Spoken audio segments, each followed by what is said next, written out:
We have, normally, neither any definitive experience of a cosmic mind or supermind not bound up with the life of the individual body, nor, on the other hand, any firm limit of experience which would justify us in supposing that our subjective self really depends upon the physical frame and can neither survive it nor enlarge itself beyond the individual body.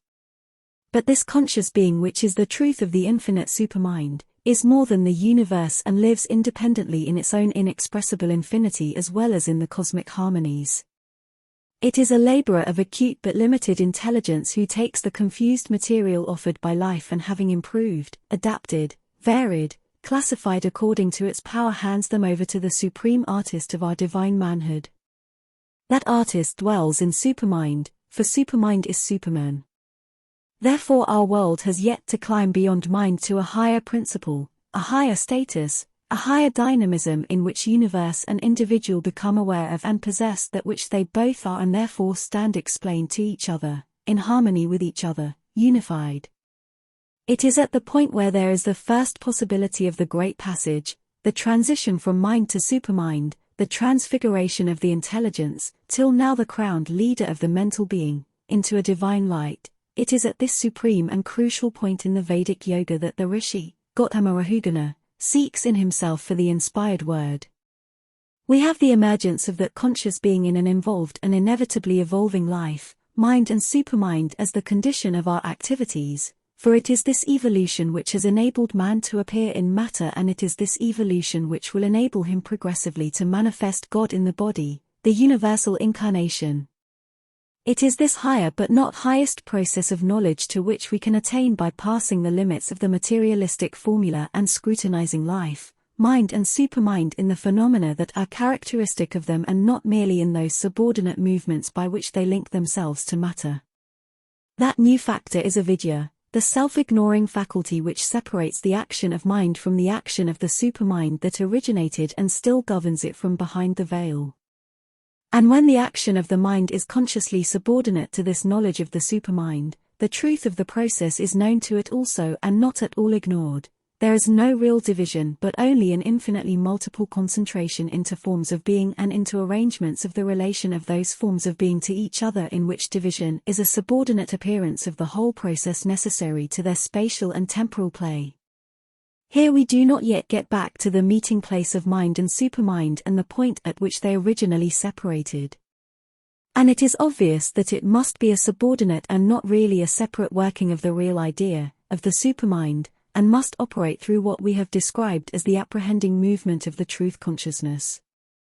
The dissolution of the aggregate into an infinite nothingness at which mind seems to arrive, is to the supermind only the return of the self-concentrating conscious being out of its phenomenon into its infinite existence. For always mind must be identical with supermind in essence and conceal in itself the potentiality of supermind, however different or even contrary it may have become in its actual forms and settled modes of operation. The doubt arises not only from the rarity or dubiety of any known phenomena that would betray a human working of this divine faculty, nor from the remoteness which separates this action from the experience and verifiable knowledge of ordinary humanity. It is strongly suggested also by the apparent contradiction in both essence and operation between human mentality and the divine supermind.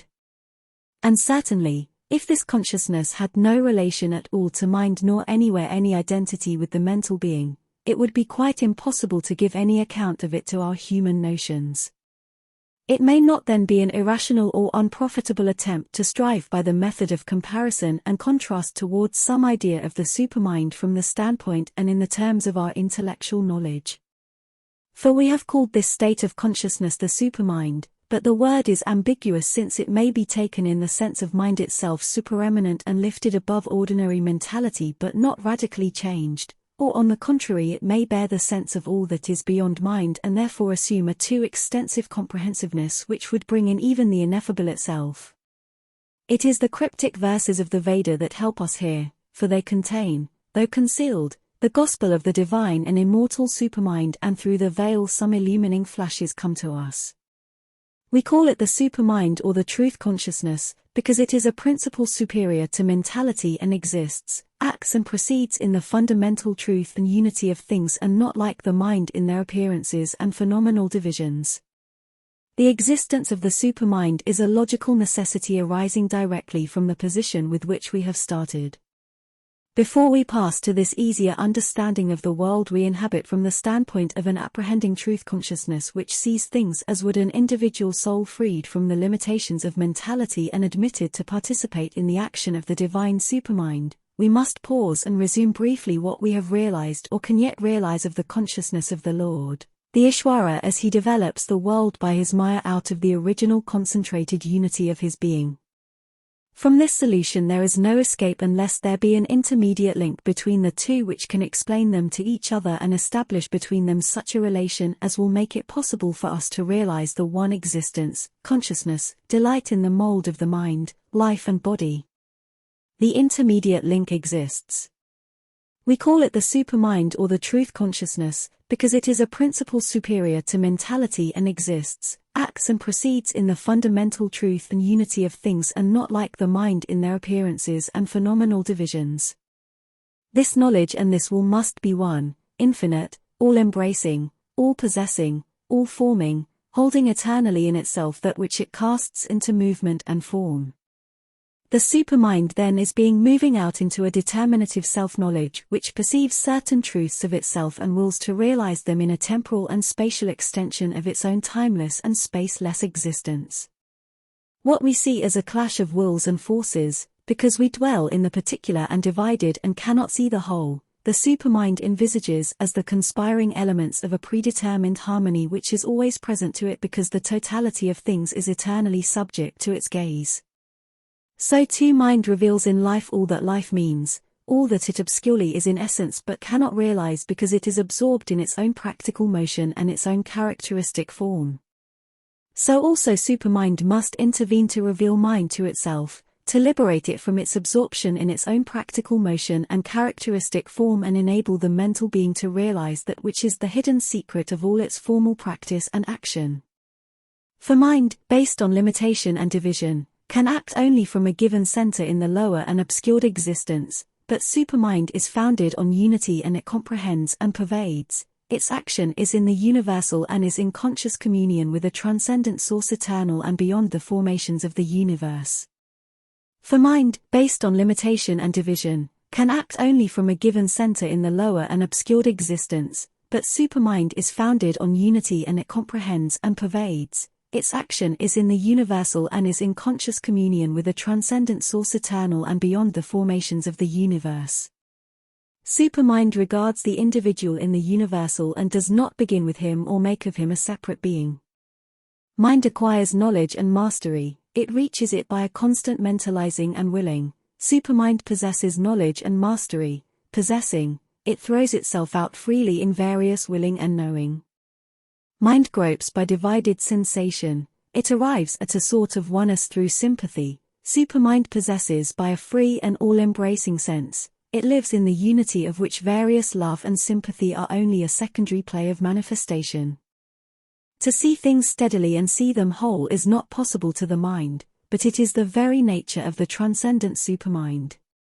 This supermind in its conscious vision not only contains all the forms of itself which its conscious force creates, but it pervades them as an indwelling presence and a self-revealing light.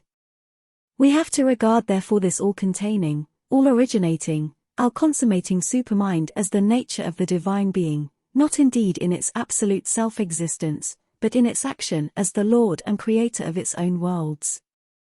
Obviously this is not the too-personal and limited deity, the magnified and supernatural man of the ordinary Occidental conception, for that conception erects a too human eidolon of a certain relation between the creative supermind and the ego. We must not indeed exclude the personal aspect of the deity, for the impersonal is only one face of existence, the divine is all existence, but it is also the one existent, it is the sole conscious being, but still a being. What we have to realize and can to a certain extent conceive is the one view and all-comprehending regard by which the supermind embraces and unifies the successions of time and the divisions of space. That which is an apparent discord to the mind because it considers each thing separately in itself, is an element of the general ever-present and ever-developing harmony to the supermind because it views all things in a multiple unity. But it must immediately be added that just as mind is not a separate entity, but has all supermind behind it, and it is supermind that creates with mind only as its final individualizing operation, so life also is not a separate entity or movement but has all conscious force behind it in every one of its workings, and it is that conscious force alone which exists and acts in created things. If the individualized force were the energy of a mind free from ignorance, no such limitation, no such necessity of desire would intervene. For a mind not separated from supermind, a mind of divine knowledge would know the intention, scope and inevitable result of its every act, and would not crave or struggle but put forth an assured force self-limited to the immediate object in view. In the material world we inhabit, mind is involved and subconscious in life, just as supermind is involved and subconscious in mind, and this life instinct with subconscious mind is again involved in matter.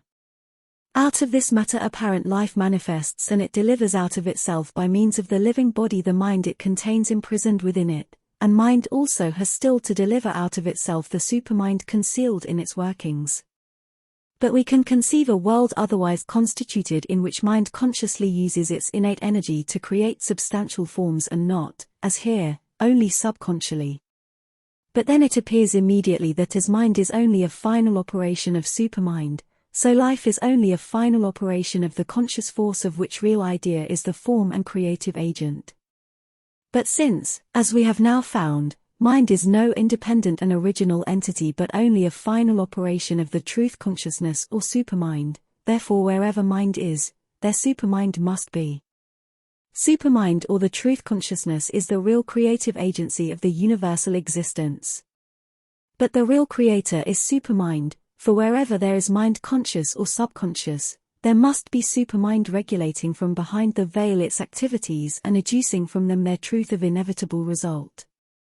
Mind as a final action of supermind is a creative and not only a perceptive power. In fact, material force itself being only a will in things working darkly as the expression of subconscious mind, mind is the immediate creator of the material universe. But the real creator is supermind, for wherever there is mind conscious or subconscious, there must be supermind regulating from behind the veil its activities and educing from them their truth of inevitable result.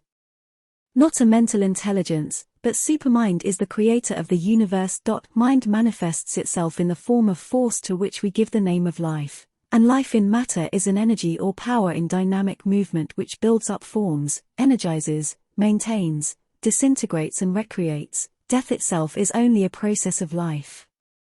It enables the Purusha to hold apart the relations of different forms and forces of himself to each other. It creates phenomenal differences which to the individual soul fallen from the truth consciousness take the appearance of real differences, and is by that original perversion the parent of all the resultant perversions which appear as the dualities and oppositions proper to the life of the soul in the ignorance.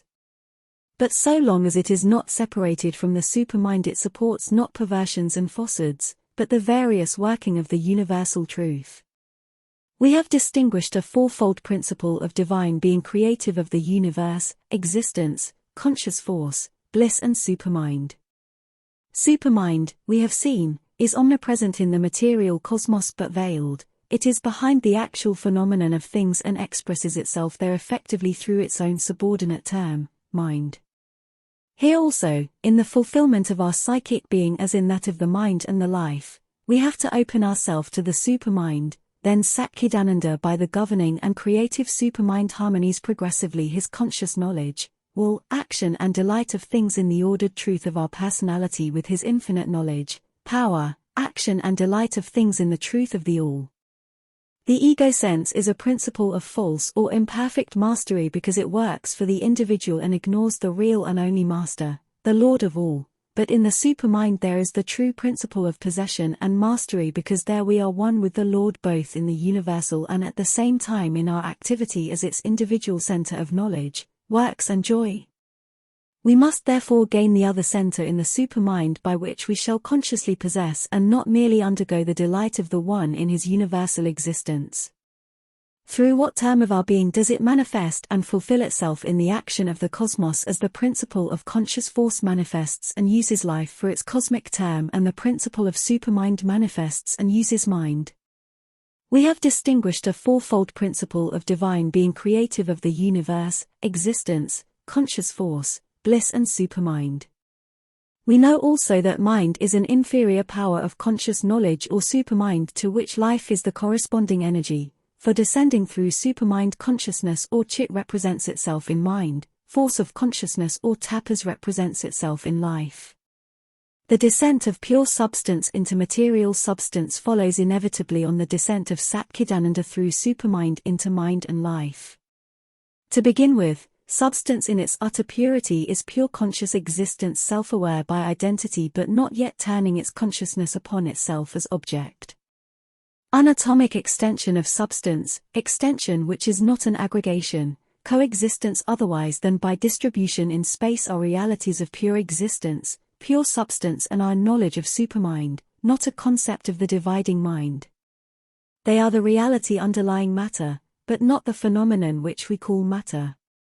Our present experience of matter does not give us its truth, for matter is only an appearance of the reality, a form of its force action presented to the principle of sense in the universal consciousness. As mind is only a final dividing action of supermind and life of conscious force working in the conditions of the ignorance, so matter as we know it is only the final form taken by conscious being as the result of that same working. Mind by its separation from its own higher reality in supermind gives life the appearance of division and by its farther involution in its own life force becomes subconscious in life and gives the outward appearance of an inconscient force to its material workings. It will be able to embrace them in one and the same comprehensive self-realization, for a vast comprehensiveness is the foundation of the truth-conscious supermind. It will be able divinely to conceive, perceive and sense all things as the self, its own self, one self of all, self-being, self-becoming, but not divided in its becomings which have no existence apart from its own self-consciousness. If the defect of our mentality, if its need of exclusive concentration compels it to dwell on any one of these aspects of self-knowledge to the exclusion of the others, if a realization imperfect as well as exclusive moves us always to bring in a human element of error into the very truth itself and of conflict and mutual negation into the all-comprehending unity, yet to a divine supramental being, by the essential character of the supermind which is a comprehending oneness and infinite totality. They must present themselves as a triple and indeed a triune realization. By the conception we have formed of the supermind, by its opposition to the mentality on which our human existence is based, we are able not only to form a precise instead of a vague idea of divinity and the divine life, expressions which we are otherwise condemned to use with looseness and as expressive of a large but almost impalpable aspiration, but also to give these ideas a firm basis of philosophical reasoning, to put them into a clear relation with the humanity and the human life which is all we at present enjoy and to justify our hope and aspiration by the very nature of the world and of our own cosmic antecedents and the inevitable future of our evolution. As, for instance, mind throws itself into various forms of mind power such as judgment, observation, memory, sympathy, etc., so must the truth consciousness or supermind affect the relations of soul with soul by forces, faculties, functionings proper to supramental being. Otherwise there would be no play of differentiation.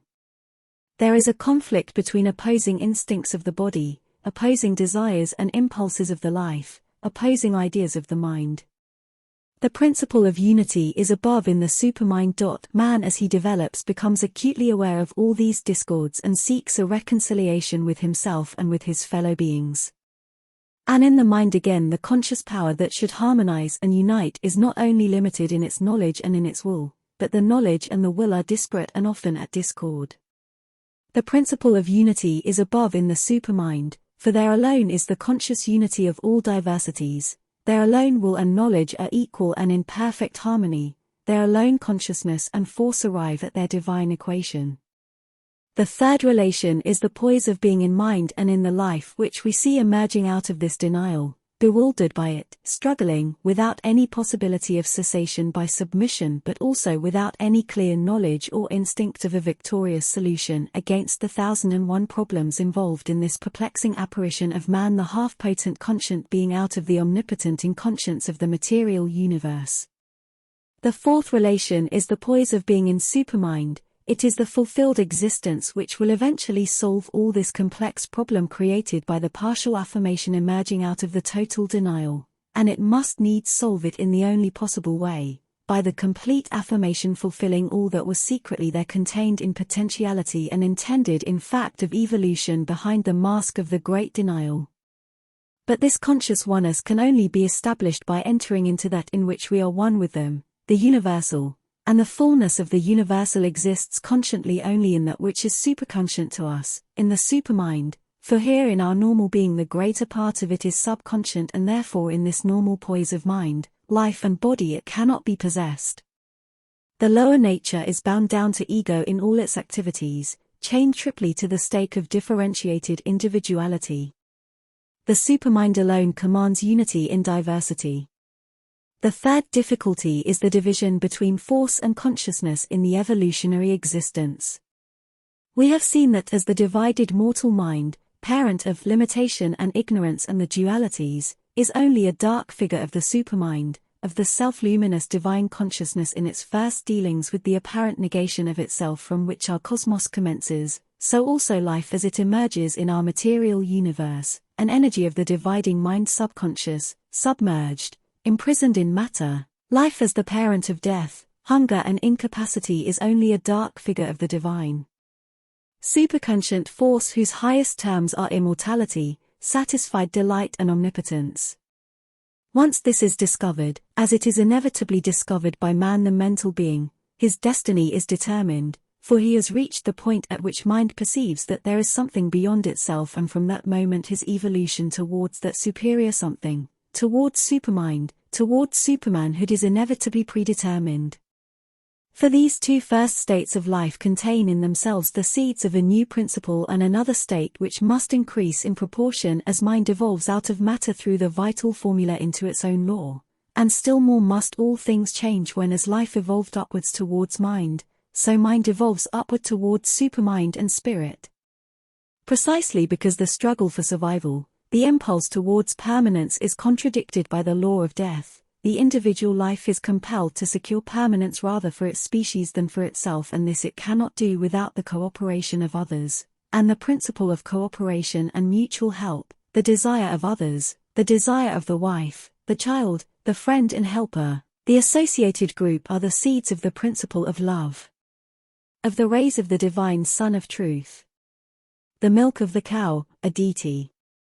The all-creating and self-sufficing supermind high and remote and separated in our consciousness from the mental and physical planes, yet it is really there behind their action and reaction upon each other, and in the liberated state of man the separation is abolished.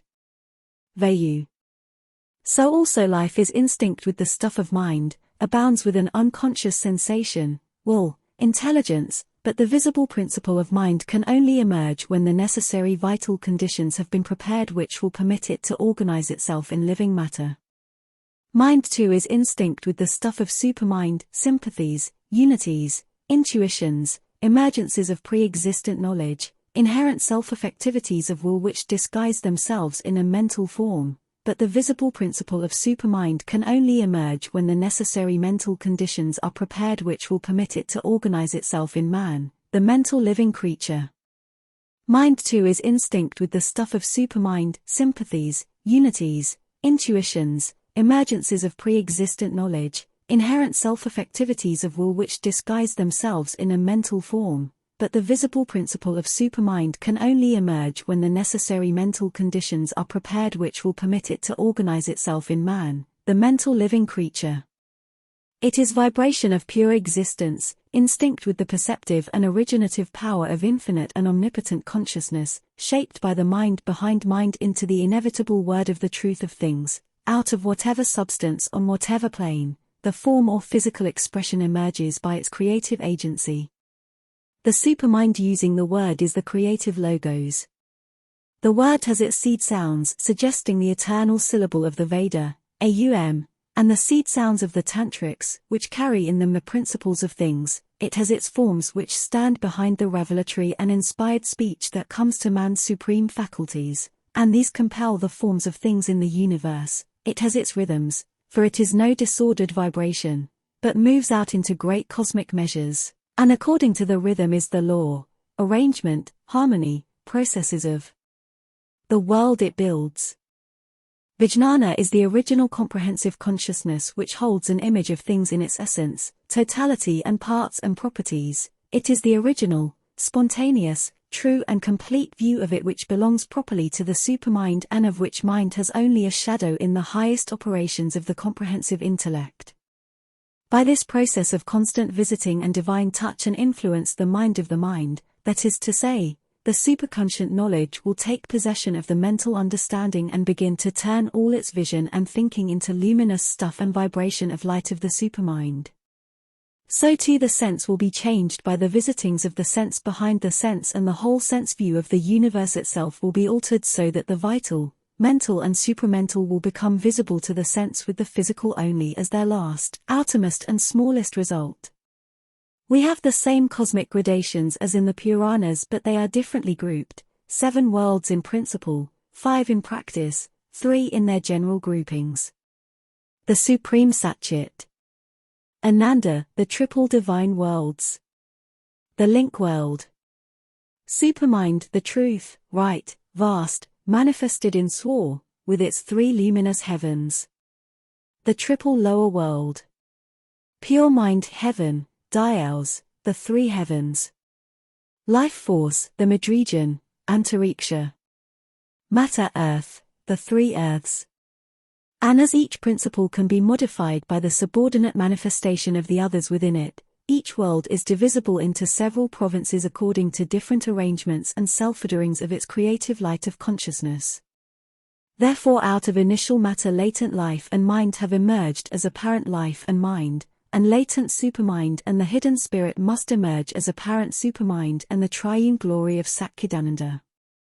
We have now, by our scrutiny of the 7 great terms of existence which the ancient seers fixed on as the foundation and sevenfold mode of all cosmic evolution and involution, arrived at the basis of knowledge towards which we were striving.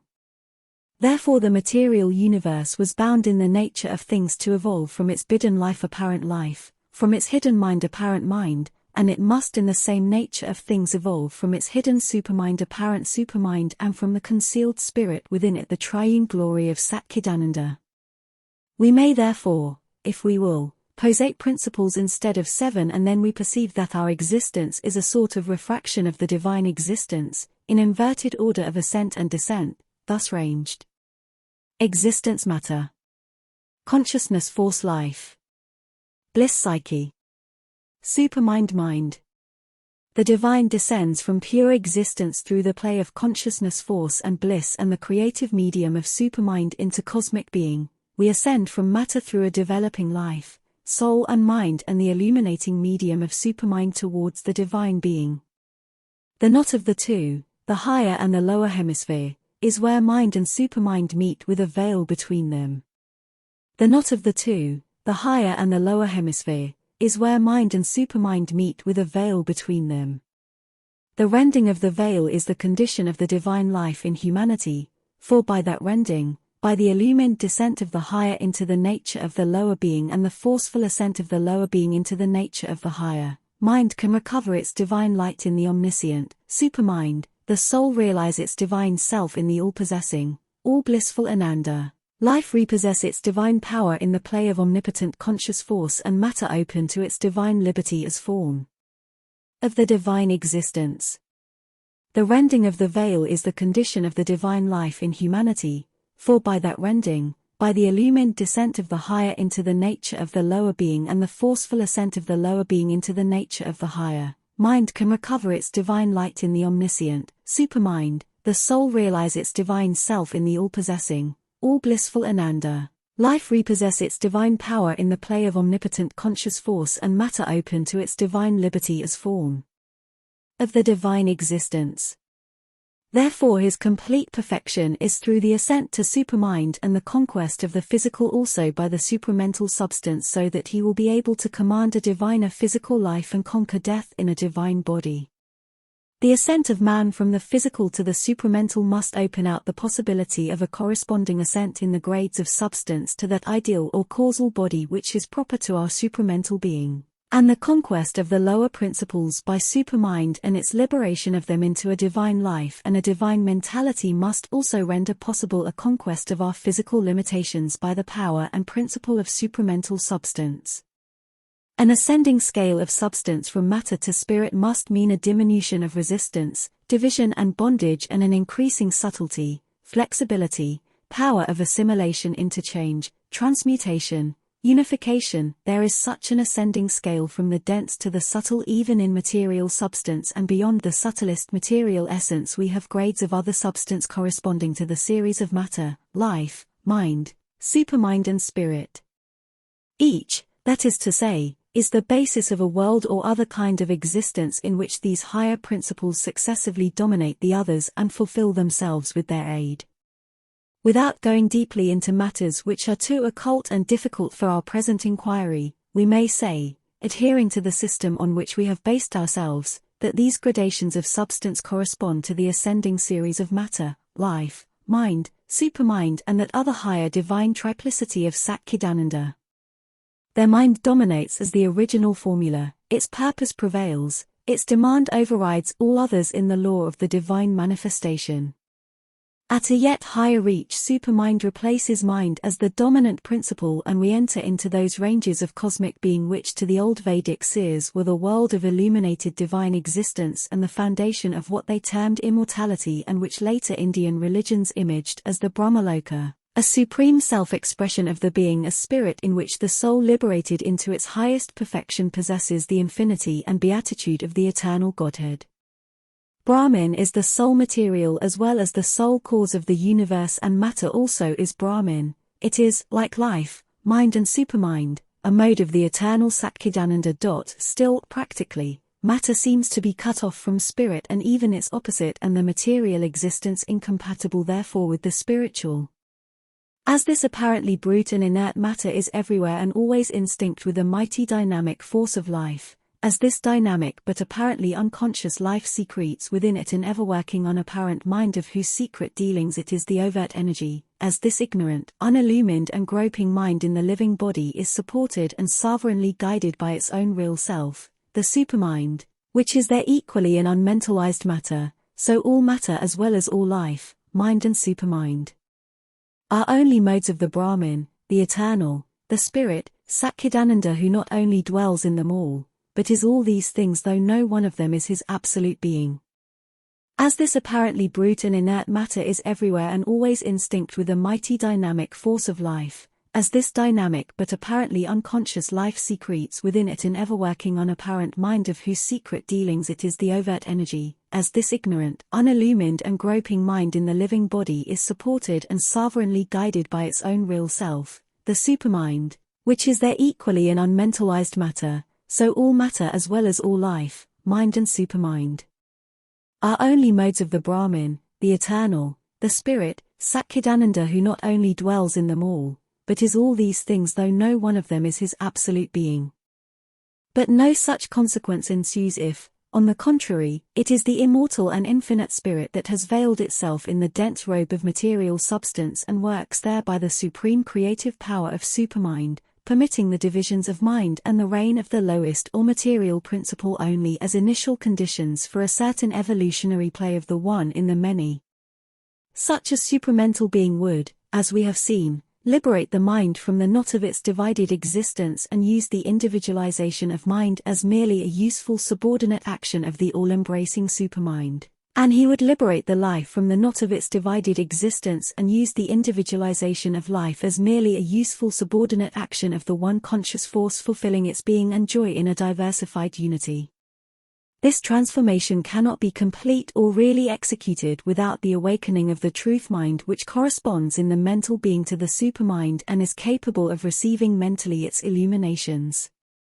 Our direct truth perceptions on the other hand come from that supermind, a will that knows and a knowledge that affects, which creates universal order out of infinity.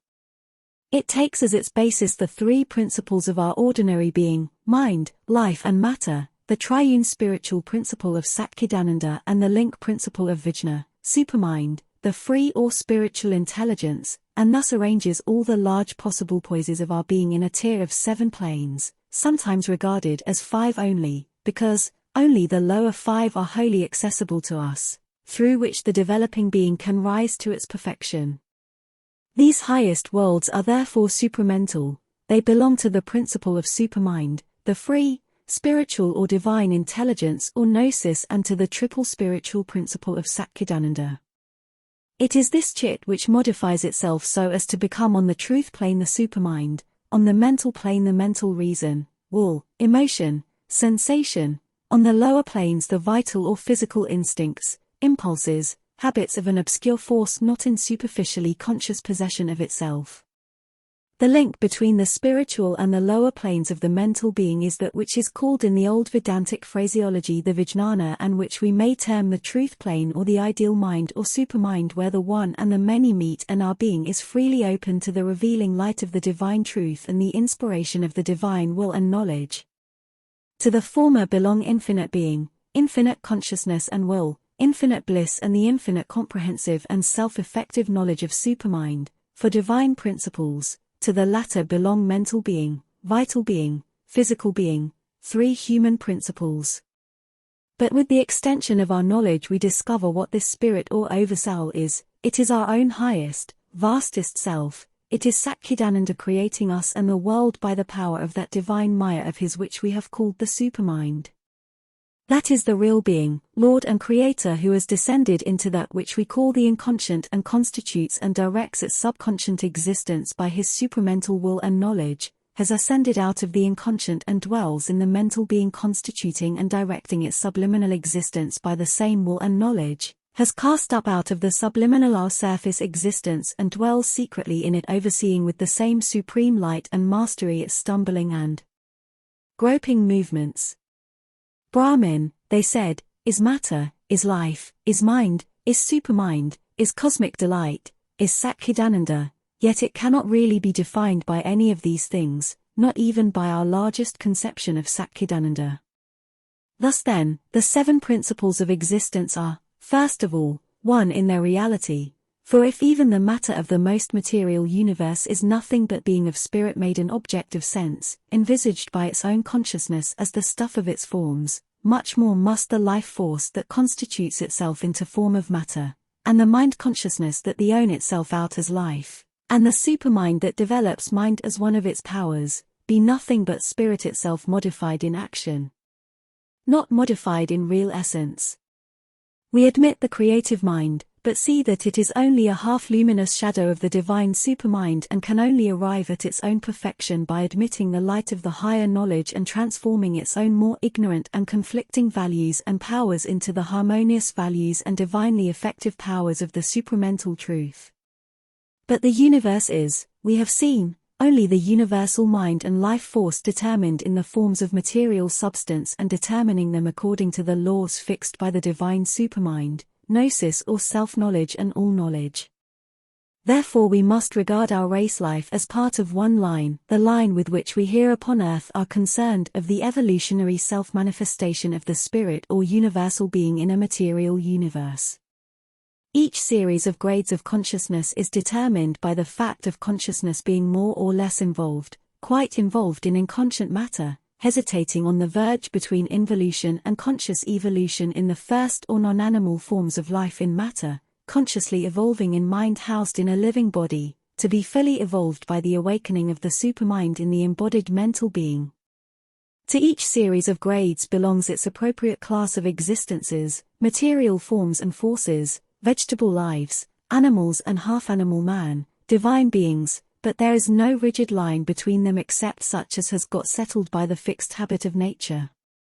Thus, having laid down a basis of material being, material forms, forces, existences in which it seems to be lying inconscient or, in reality, as we now know, always working subconsciously, it is still able to manifest life, to manifest mind and mental beings in a material world, and must therefore be able to manifest their supermind also and supramental beings.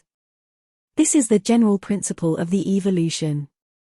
Man and the animal are both mentally conscious beings, but the animal is fixed in mind sense and cannot exceed its limitations, while man has received into his sense mind the light of another principle, the intellect, which is really at once a reflection and a degradation of the supermind, a ray of gnosis seized by the sense mentality and transformed by it into something other than its source. For it is agnostic like the sense mind in which and for which it works, not gnostic, it seeks to lay hold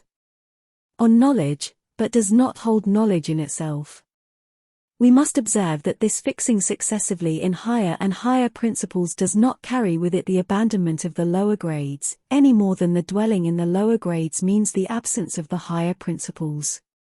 Life, mind, supermind are present in the atom, are at work there, but subconsciously, that is to say, there is an informing spirit, but the outer force of conscious being, what we might call the formal or form consciousness as distinguished from the immanent or governing consciousness, is lost in the physical action, is so absorbed into it as to be fixed in a stereotyped self-oblivion unaware of what it is and what it is doing. There it can have no place. Not in the supermind, for in the supermind the infinite light and power are always present even in the most finite workings, and the consciousness of unity embraces the consciousness of diversity. If by any chance this supporting sense of unity could be drawn back, it is possessed by mind not in its own right, but because it has the supermind behind it, because it reflects the light of the supermind of which it is a derivative and secondary power. If a veil could fall between mind and supermind shutting off the light of the truth or letting it come through only in rays diffused, scattered, reflected but with distortion and division, then the phenomenon of the ignorance would intervene. He has to live in the mind absorbed by this bodily life and not in the supermind, for otherwise all these protecting walls of ignorance created by the limiting, dividing, differentiating power of mind would not be built or would become too thin and transparent for his purpose. If by any chance this supporting sense of unity could be drawn back, it is possessed by mind not in its own right, but because it has the supermind behind it, because it reflects the light of the supermind of which it is a derivative and secondary power. If a veil could fall between mind and supermind shutting off the light of the truth or letting it come through only in rays diffused, scattered, reflected but with distortion and division, then the phenomenon of the ignorance would intervene. All self-limitation is a power for its special purpose, not a weakness. All concentration is a force of conscious being, not a disability.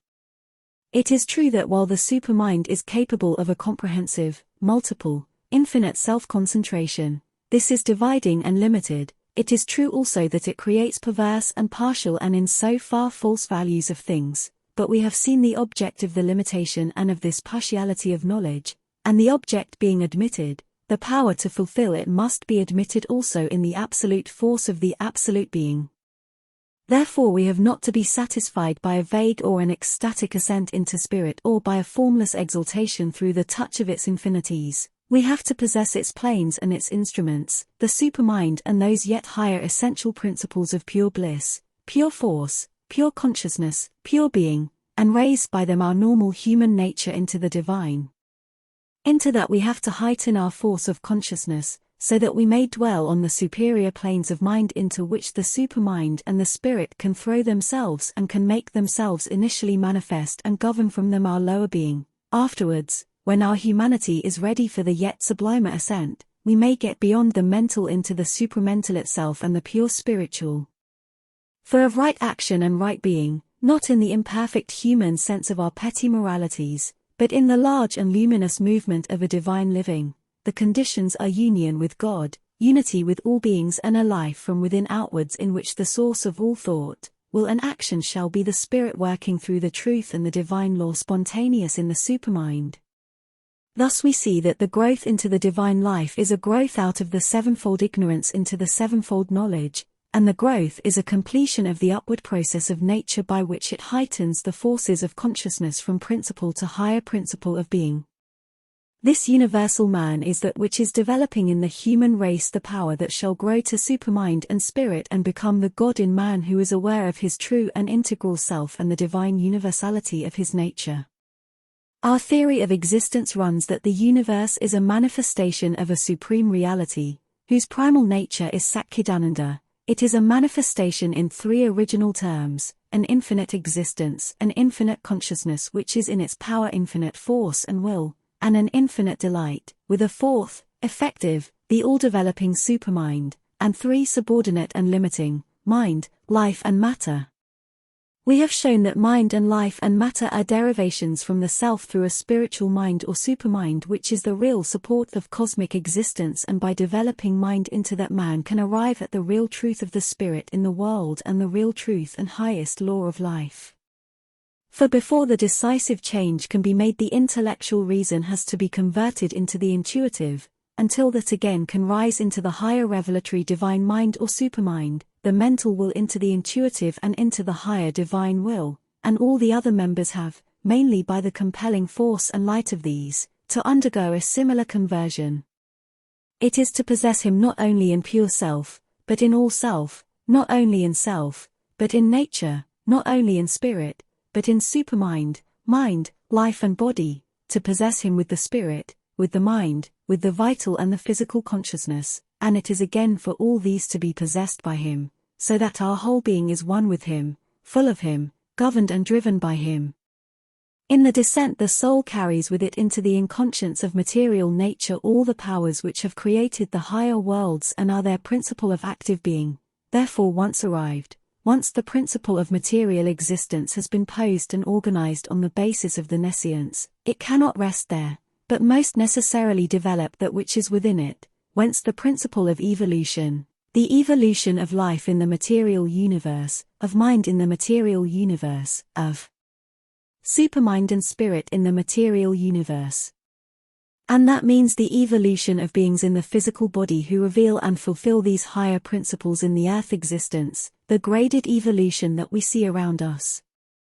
It might be an order, again, in which the free play of an infinite mutual self-delight in a multiplicity of beings conscious not only of their eternal but of their present unity would be the object, and in such a system the action of the principle of self-existent bliss would be the first principle and the universal condition. Again, it might be a world order in which the supermind would be the dominant principle from the beginning, and then the nature of the manifestation would be a multiplicity of beings finding through the free and luminous play of their divine individuality all the joy of their difference in unity. To discover the eternal Satchidananda, this essential self of our being within us, and live in it is the stable basis, to make its true nature evident and creative of a divine way of living in our instruments, supermind, mind, life and body, the active principle of a spiritual perfection. Supermind, mind, life and body are the 4 instruments which the spirit uses for its manifestation in the workings of nature. In matter it is an automatic action and effectuation of the hidden idea in things. In life its most seizable form is instinct, an instinctive, subconscious or partly subconscious knowledge and operation. In mind it reveals itself as intuition, a swift, direct and self-effective illumination of intelligence, will, sense and aesthesis. But these are merely irradiations of the supermind which accommodate themselves to the limited functioning of the obscurer instruments. Its own characteristic nature is a gnosis superconscient to mind, life and body. In these 3 poises the consciousness of unity dominates, the soul lives in its awareness of eternity, universality, unity, and whatever diversity there is not separative, but only a multitudinous aspect of oneness. It may dwell too in the principle of supermind, in a luminous self-determining knowledge, will and action which develops some coordination of perfect delight of conscious being. In the higher gnosis unity is the basis, but it takes its joy in diversity. In lower fact of supermind diversity is the basis, but it refers back always to a conscious unity and it takes joy in unity. This lower being begins where a veil falls between soul and nature, between spirit in supermind and spirit in mind, life and body. Where this veil has not fallen, these instrumental powers are not what they are in us, but an enlightened part of the unified action of supermind and spirit. But to know it perfectly is only possible to the supermind and by a knowledge of the Gnostic supermind. Our first experience of it on the level of our intelligent mentality is essential, our second is essential and pervasive, our third is essential, pervasive and global, our fourth is all this and at the same time both comprehensively and diversely, both universally and infinitesimally dynamic.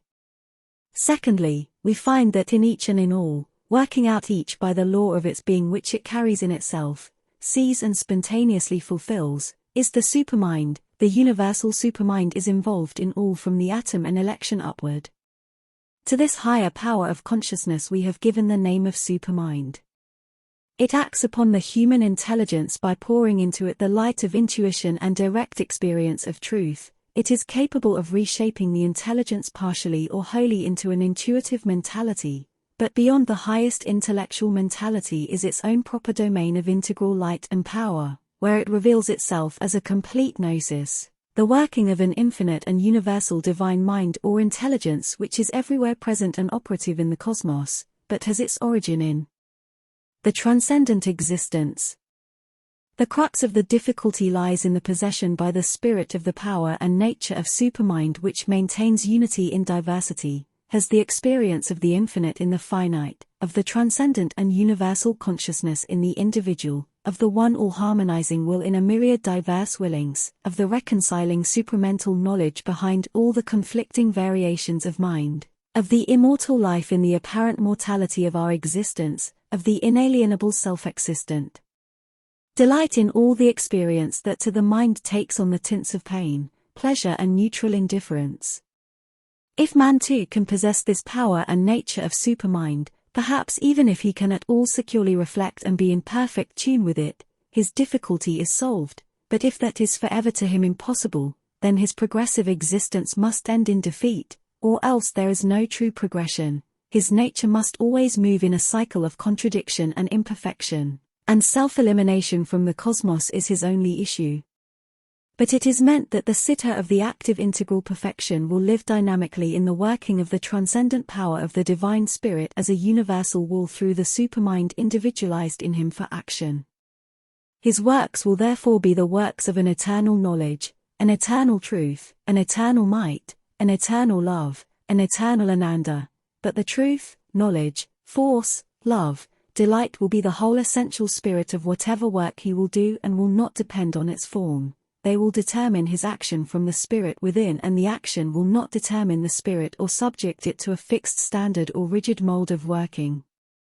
For this change he must make conscient in him that power of spirit and supermind which is now superconscient to our mentality, but that cannot work in him so long as his present mental, vital, physical being is not liberated from its actual inferior working. The other impurity is born of the successive process of an evolution, where life emerges in and depends on body, mind emerges in and depends on life in the body, supermind emerges in and lends itself to instead of governing mind, soul itself is apparent only as a circumstance of the bodily life of the mental being and veils up the spirit in the lower imperfections. Finally, above our present conscious mentality is a secret supermind which is the proper means and native seat of that perfection. Its powers of intelligence and will are drawn from this greater direct truth mind or supermind. Buddhi centers its mental action round the ego idea, the idea that I am this mind, life and body, or am a mental being determined by their action. God, nature and man would have to be known in their relations to each other under the conditions of our human existence, the laws and powers which govern the interactions of their relations, the especial power by which our present human ego can be transcended and a greater self of man assumed, and if that power be the supermind or gnosis, then the psychological nature of supermind in itself, its own proper way of expressing the spiritual consciousness and its powers, its action, once the veil between it and mind was lifted, and the loosening of the knot of mind, life and body by which their workings could be transformed into their proper functioning as illumined sub-processes of supermind and spirit.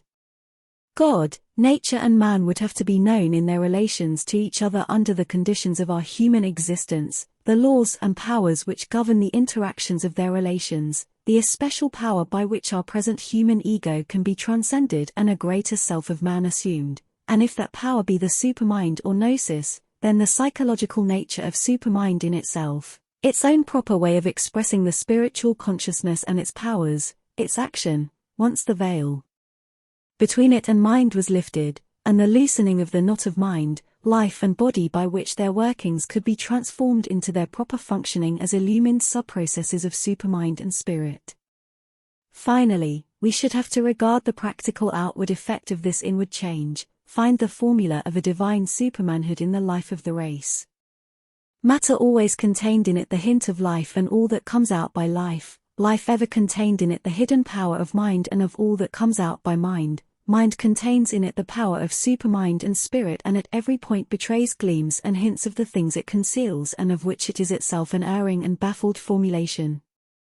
Life takes up the material existence, mind takes up life and material being, and to what it takes up each gives new powers and values, but by exceeding it and by developing things that are beyond it. Spirit and supermind too, as they manifest, will similarly take up our formulations of mind, life and material being, and will surpass and transform them, but for reasons which will be obvious if once we consider the nature and relation of those highest powers of our being to these lower terms, the transformation is bound to be much more radical and the self-exceeding a more decisive change of position and outlook as well as a vastness of view and altitude that cannot be possessed perfectly even upon the Gnostic plane of the mental existence and consciousness, for there is such a plane, but must be sought in the supermind. We have to evolve the mental into the Gnostic being. Therefore from mind we have to grow into the supermind, which is the native light of the spirit. But this secret supermind is still within and not without us, as it has worked in the nescience and developed from it mind, so when it is ready in man it will develop its own native luster and action.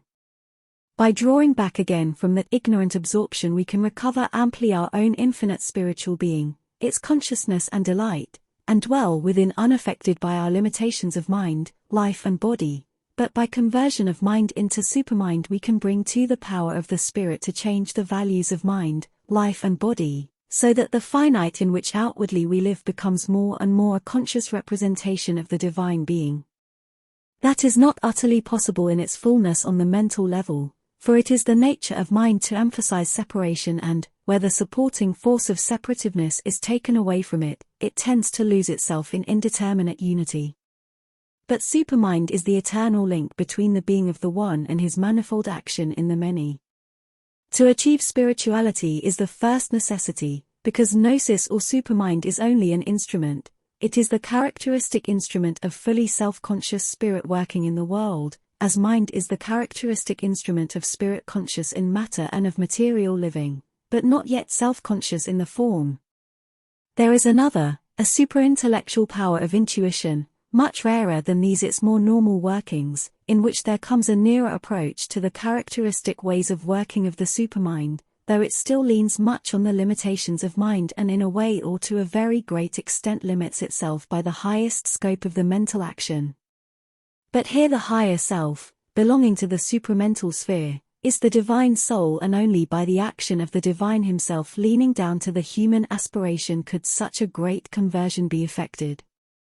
For the evolution of the supermind in man would be the manifestation of a divine self in its characteristic powers, a divine wisdom and knowledge, a divine willpower, a divine purity of temperament, a divine bliss, a divine heart of love and unity, in the end, for that would be the last term of perfection, the change of the lowest to a vessel of the highest being, even a transfigured vital and physical existence. That is the highest to which man in his mental humanity can proceed, the highest power of his mental being which he can turn from a superior and abnormal to a normal functioning of his earthly way of existence.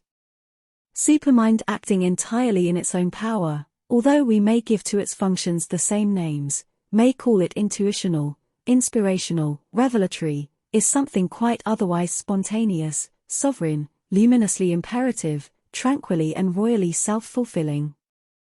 But for participation in an effective all-awareness with this essential self-awareness as the soul of its action he must rise to supermind. To be lord of his being, he must be knower of self and nature, ja with macron ta with macron vara. Partially this may be done on a higher level of mind where it responds directly to supermind, but really and completely this perfection belongs not to the mental being, but to the ideal or knowledge soul, Vijnamaya Purua. So that unless there be some means by which knowledge can burst through all veils to the experience of the very reality itself, or unless there be some universal logos, divine mind or supermind, which knows itself and all things and our consciousness can reflect or get into touch with that, A pursuing insufficiency and uncertainty must always keep its baffling grasp upon even the highest power and largest walk of our reason and beset all the labor of human knowledge. Eventually their response can be opened up to the perfect discernings, intuitions, inspirations, revelations of the supermind and proceed by a more and more luminous and even infallible action. But we are proceeding on the perception that this is not so. Man is the divine individual already possessing in himself the nature of Satchidananda, only manifesting it progressively out of the material nescience. Already he is spirit and supermind as well as mind, life and body, spirit which has arrived at the manifestation of its mental being in the physical life and must arrive here at the manifestation of the supramental and the spiritual being. It is to this intelligence infinite in itself but freely organizing and self-determiningly organic in its self-creation and its works that we may give for our present purpose the name of the divine supermind or gnosis. The fundamental nature of this supermind is that all its knowledge is originally a knowledge by identity and oneness, and even when it makes numberless apparent divisions and discriminating modifications in itself, still all the knowledge that operates in its workings, even in these divisions, is founded upon and sustained and lit and guided by this perfect knowledge by identity and oneness. A greater power than the reason is needed for the spiritual comprehension and effectuation of this deepest knowledge. This is what the supermind, intimate with the infinite, alone can do. The supermind sees directly the spirit and essence, the face and body, the result and action, the principles and dependencies of the truth as one indivisible whole, and therefore can work out the circumstantial results in the power of the essential knowledge, the variations of the spirit in the light of its identities, its apparent divisions in the truth of its oneness. It is in that luminous superconscience that there lie the ranges of the supermind and the spirit.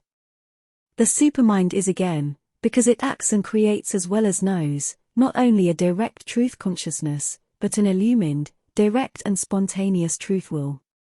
The Godhead of the reason, the intellectual logos, is only a partial representative and substitute for the greater supramental logos, and its function is to impose a preliminary partial knowledge and order upon the life of the creature, but the real, final and integral order can only be founded by the spiritual supermind in its emergence. The supermind in the lower nature is present most strongly as intuition, and it is therefore by a development of an intuitive mind that we can make the first step towards the self-existent spontaneous and direct supramental knowledge.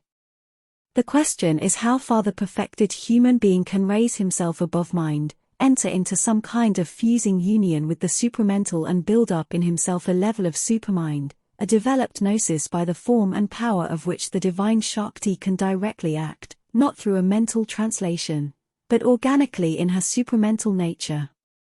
The original nature of supermind is the self-conscience and all-conscience of the infinite, of the universal spirit and self in things, organizing on the foundation and according to the character of a direct self-knowledge its own wisdom and effective omnipotence for the unfolding and the regulated action of the universe and of all things in the universe. And it knows similarly all action of its energy in antecedent or cause and occasion of manifestation and effect or consequence, all things in infinite and in limited potentiality and in selection of actuality and in their succession of past, present and future. The organizing supermind of a divine being in the universe would be a delegation of this omnipotence and omniscience for the purpose and within the scope of his own action and nature and of all that comes into its province. The organizing supermind of a divine being in the universe would be a delegation of this omnipotence and omniscience for the purpose and within the scope of his own action and nature and of all that comes into its province. The supermind in an individual would be a similar delegation on whatever scale and within whatever province.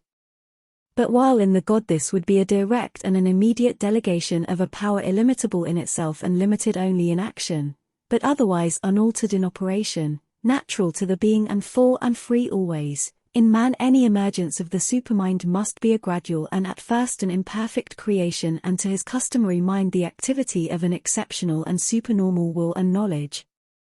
He has not merely to uncover the hidden sun of the supermind in the subliminal cavern of his secret being or remove the cloud of his mental ignorance from its face in the spiritual skies so that it shall at once shine out in all its glory. It will only be possible at present to suggest a preliminary perfection of the last of these four, for the full siddhi will have to be dealt with after I have spoken of the supermind and its influence on the rest of the being. The body is not only the necessary outer instrument of the physical part of action, but for the purposes of this life a base or pedestal also for all inner action. But afterwards the mind must itself give place to the spirit, to the spiritual force, the supermind and the supramental force. And finally the body must develop a perfect power to hold whatever force is brought into it by the spirit and to contain its action without spilling and wasting it or itself getting cracked.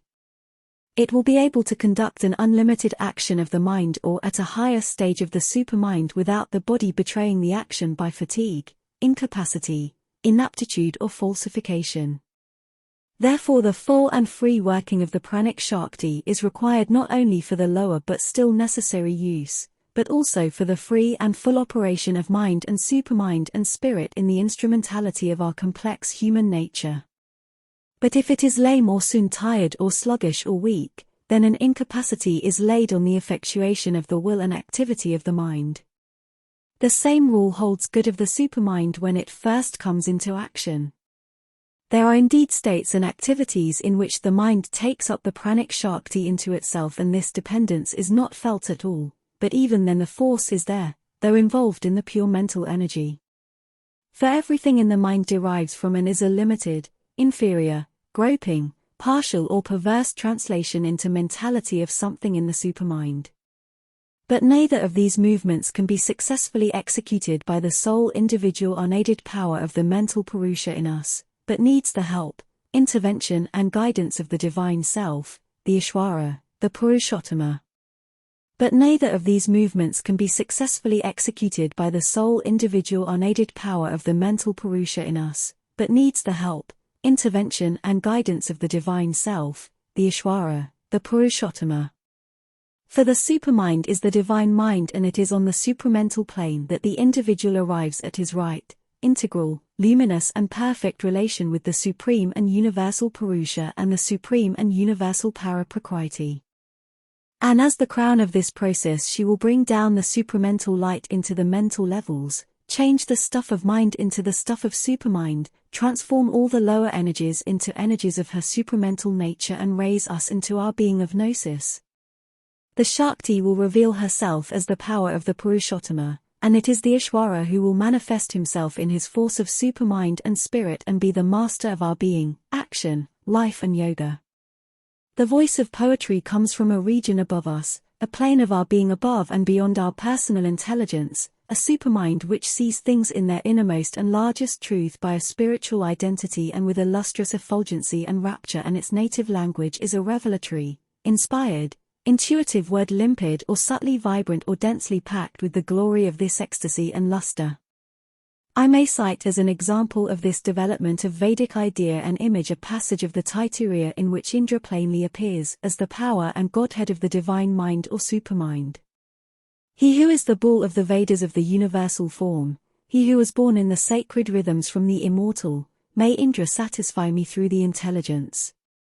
This can only come in its fullness by rising to the ideal supermind, and therefore the equal seeker of truth will not be attached to the intellect and its workings or think that all ends there, but be prepared to rise beyond, accepting each stage of ascent and the contributions of each power of his being, but only to lift them into a higher truth. As however we progress or as we grow into a more luminous and dynamic union with that spirit or Purusha, a greater action of knowledge and will and spiritual feeling manifests and seems to organize itself above the mind, and this we recognize as the true supermind and the real native play of the infinite knowledge, will and Ananda. And more it intensifies the intuitive mentality itself in its light of knowledge and eventually transforms it into the image of the supermind itself, but at first, ordinarily, in the more limited action of the gnosis when it takes the form of what we might call a luminous supramental or divine reason. And more it intensifies the intuitive mentality itself in its light of knowledge and eventually transforms it into the image of the supermind itself, but at first, ordinarily, in the more limited action of the gnosis when it takes the form of what we might call a luminous supramental or divine reason. It is as this divine reason that the supermind itself at the beginning may manifest its action, and then, when it has changed the mind into its own image, it descends and takes the place of the ordinary intelligence and reason. The divine reason is of a more limited character because, although not of the mental stamp and although an operation of the direct truth and knowledge, it is a delegated power for a range of purposes greater in light, but still to a certain extent analogous to those of the ordinary human will and reason. It is in the yet greater supermind that there comes the direct, altogether revealed and immediate action of the Ishvara in the human being. These distinctions between the intuitive mind, the divine reason and the greater supermind, and others within these gradations themselves, have to be made because eventually they become of great importance. The elaborate process of analytical observation and synthetical construction adopted by the logical intelligence is not the method of the supermind, and yet there is a corresponding action. The supermind distinguishes by direct seeing and without any mental process of taking to pieces the particularities of the thing, form, energy, action, quality, mind, soul that it has in view, and it sees too with an equal directness and without any process of construction the significant totality of which these particularities are the incidents. Especially on a certain level all knowledge presents itself as a remembering, because all is latent or inherent in the self of supermind. The future like the past presents itself to knowledge in the supermind as a memory of the pre-known. The supermind, the divine gnosis, is not something entirely alien to our present consciousness. It is a superior instrumentation of the spirit, and all the operations of our normal consciousness are limited and inferior derivations from the supramental, because these are tentatives and constructions, that the true and perfect, the spontaneous and harmonious nature and action of the spirit. The supermind, the divine gnosis, is not something entirely alien to our present consciousness. It is a superior instrumentation of the spirit, and all the operations of our normal consciousness are limited and inferior derivations from the supramental, because these are tentatives and constructions, that the true and perfect, the spontaneous and harmonious nature and action of the spirit. Accordingly, when we rise from mind to supermind, the new power of consciousness does not reject, but uplifts, enlarges and transfigures the operations of our soul and mind and life. The spirit is not limited like the waking material consciousness, and the supermind, when it takes possession of the waking consciousness, dematerializes it, delivers it from its limits, converts the material and the psychic into the nature of the spiritual being.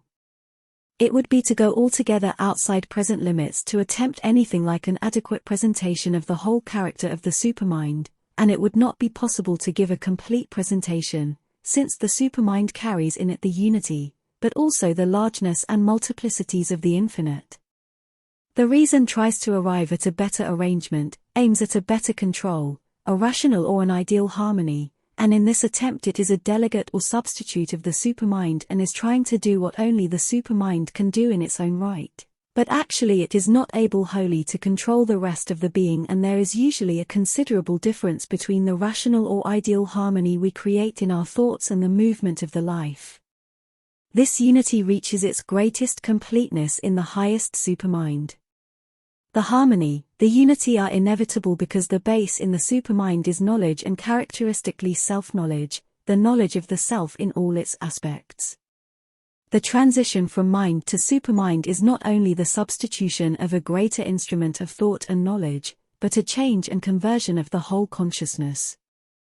The final stage of the change will come when the supermind occupies and supramentalizes the whole being and turns even the vital and physical sheets into molds of itself, responsive, subtle and instinct with its powers. In the mind the action of intelligence involves, at the outset, separation and otherness between the knower, knowledge and the known, but in the supermind its movement still takes place in the infinite identity, or at least in the cosmic oneness. The action of the supramental sense is founded on this true truth of sense. It is an organization of this pure, spiritual, infinite, absolute sajnana. The supermind acting through sense feels all as God and in God, all as the manifest touch, sight, hearing, taste, perfume, all as the felt, seen, directly experienced substance and power and energy and movement, play, penetration, vibration, form, nearness, pressure, substantial interchange of the infinite. The lifting of the level of consciousness from the mind to the supermind and the consequent transformation of the being from the state of the mental to that of the supramental Purusha must bring with it to be complete a transformation of all the parts of the nature and all its activities. That creates or reveals to us a quite different view, not merely of life and its meaning, but even of the material world and all its forms and aspects. The supermind uses the physical organs and confirms their way of action, but it develops behind them the inner and deeper senses which see what are hidden from the physical organs and farther transforms the new sight, hearing, etc. thus created by casting it into its own mold and way of sensing. The supramental transformation supravitalizes the vital, reveals it as a dynamics of the spirit, makes a complete opening and a true revelation of all the spiritual reality behind and within the life force and the life spirit and of all its spiritual as well as its mental and purely vital truth and significance. The supermind in its descent into the physical being awakens, if not already wakened by previous yogic sadhana, the consciousness veiled or obscure in most of us, which supports and forms there the vital sheath, the prakoa. This mind of knowledge is in its essentiality a power of potential omnipotence, but in its actual working on the level of mind it is limited in its range and province. The character of limitation applies to the supermind itself when it descends into the mental level and works in the lesser substance of mentality, though in its own manner and body of power and light, and it persists even in the action of the supramental reason. It is only the higher supramental Shakti acting on its own ranges whose will and knowledge work always in a boundless light or with a free capacity of illimitable extension of knowledge subject only to such limitations as are self-imposed for its own purposes and at its own will by the spirit. The human mind developing into supermind has to pass through all these stages and in its ascent and expansion it may experience many changes and various dispositions of the powers and possibilities of its time consciousness and time knowledge. It does this by a temporary entering into or identification of its being or its power of experiencing knowledge with either permanences or representations of the past and the future that are maintained in an eternal time consciousness behind our mentality or thrown up by the eternity of supermind into an indivisible continuity of time vision. There is thus formed a lesser supramental action, a mind of knowledge tending always to change into the true supermind of knowledge. The mind of ignorance is more and more definitely excluded, its place taken by the mind of self-forgetful knowledge illumined by the intuition, and the intuition itself more perfectly organized becomes capable of answering to a larger and larger call upon it. The increasing mind of knowledge acts as an intermediary power and, as it forms itself, it works upon the other, transforms or replaces it and compels the farther change which effects the transition from mind to supermind. It is here that a change begins to take place in the time consciousness and time knowledge which finds its base and complete reality and significance only on the supramental levels.